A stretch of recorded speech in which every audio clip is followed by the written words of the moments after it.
Vue de Rome avec Cyprien Viette. Après une année essentiellement dédiée aux festivités du Jubilé 2025 et à une étude des institutions du Vatican, le pape Léon XIV commence à imprimer son propre rythme. Le calendrier des voyages s'est ainsi fortement accéléré depuis quelques jours avec tout d'abord l'annonce de 6 déplacements en Italie.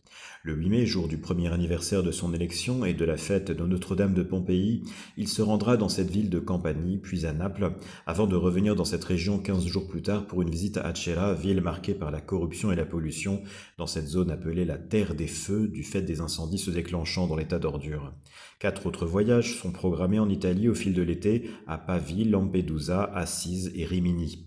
Mais ce sont surtout ces voyages internationaux qui retiennent l'attention, avec l'annonce concomitante ce mercredi de 3 déplacements très éclectiques et parfois surprenants.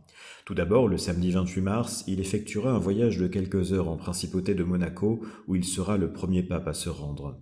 Ce déplacement dans le deuxième plus petit pays du monde, qui garde le catholicisme comme religion d'État, sera l'occasion de saluer le prince Albert de Monaco pour son plaidoyer sur la scène internationale et notamment à l'ONU, où ce petit pays disposant du droit de vote assume des positions proches de celles du Saint-Siège.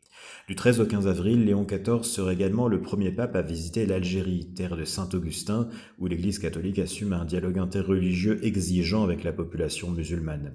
Il poursuivra ensuite avec une tournée africaine au Cameroun, en Angola et en Guinée équatoriale, avant un autre voyage européen en juin en Espagne cette fois-ci. Le pape voyagera donc beaucoup comme il l'avait fait lorsqu'il était prieur général des Augustins de 2001 à 2013. Cette expérience lui avait permis de connaître une cinquantaine de pays, notamment le Nigeria et la République démocratique du Congo. Sa connaissance fine de l'Afrique et de l'Amérique latine devrait lui permettre de vivre des voyages fructueux pour dynamiser une Église catholique souvent placée en position de minorité et confrontée à de nombreux défis. Vue de Rome.